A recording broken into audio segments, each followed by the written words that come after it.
So it's been 2 years now and the SUV strategy is now falling into place.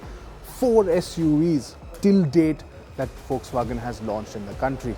This one is the 4th. Yes, it's the Tiguan Facelift that comes to India now, just about a couple of months after the Tiguan launched in the country. So now what's with the facelift? What's going on and what all has changed?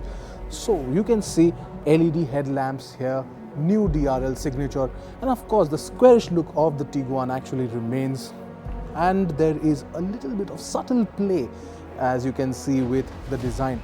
So there is a bit of muscle on the bonnet, nice chrome slats all over, the new Volkswagen logo finds its way here, and of course the signature DRLs also make it to this car.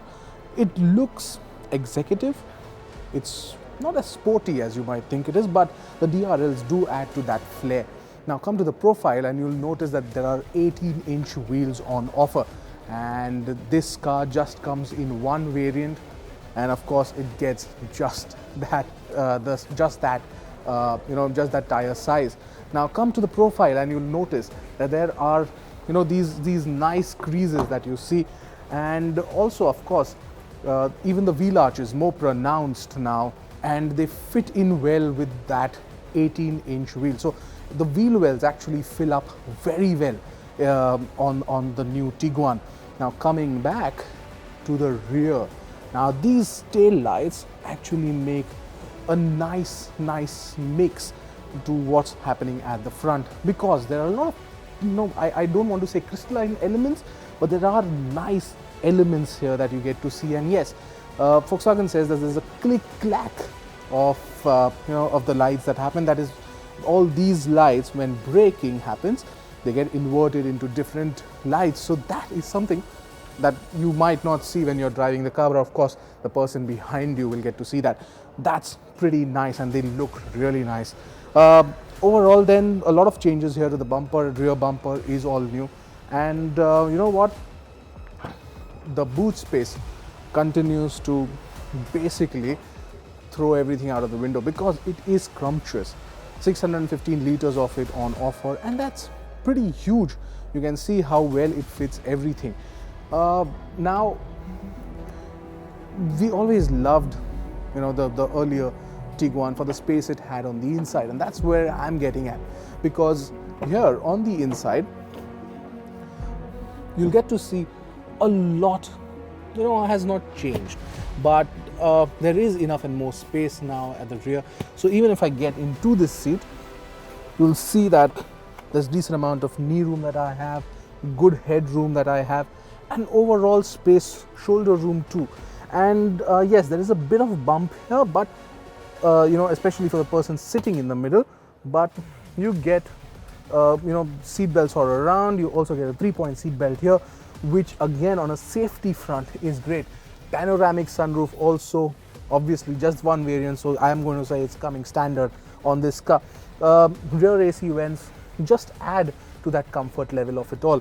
So let's go up front to check out what features there are up there, because you know what, the Tiguan offered a lot, and yes, the Tiguan is just one step up into all of that, which is why there is a lot more on offer here. So even if you go to C, you get an instrument cluster, digital instrument cluster. Now that's a 10-inch digital instrument cluster that you get. Yes, the virtual cockpit, and you get an 8-inch touchscreen infotainment system.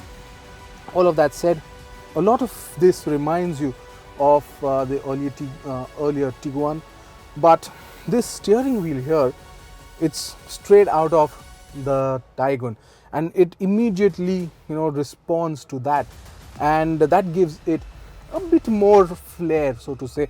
It looks a bit more sporty, and that's what you want in a car like this. The overall design of the dashboard is pretty simple. It's not it's not extensive or anything of that sort. It is very simple and it remains that. However, the big difference now is that there are less knobs here. So now everything is touchscreen based or touch based, which is good, which sees that evolved evolved technology in the car. And of course, you get the connected car experience as well with the Tiguan, which means that you get geofencing and all the connected car features that you expect, and that is a good thing. It's not an eSIM that has been embedded, but it's all on an app which helps you basically understand your driving methods, or the way people or the way the car drives. So that's a really good thing that's happening here. On the engine front though, there is a lot more that Volkswagen has done.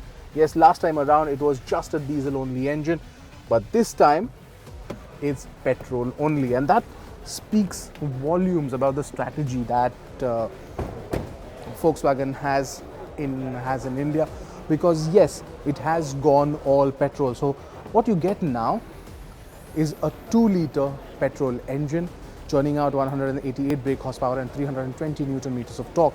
Now fuel efficiency figures are around 12.65 kilometers per liter, and in a car like this, that's pretty good. Now we haven't got a chance to drive it yet, but we are very sure that you can expect it to be a typical Volkswagen. But that review will come very soon on Car and Bike, so stay tuned.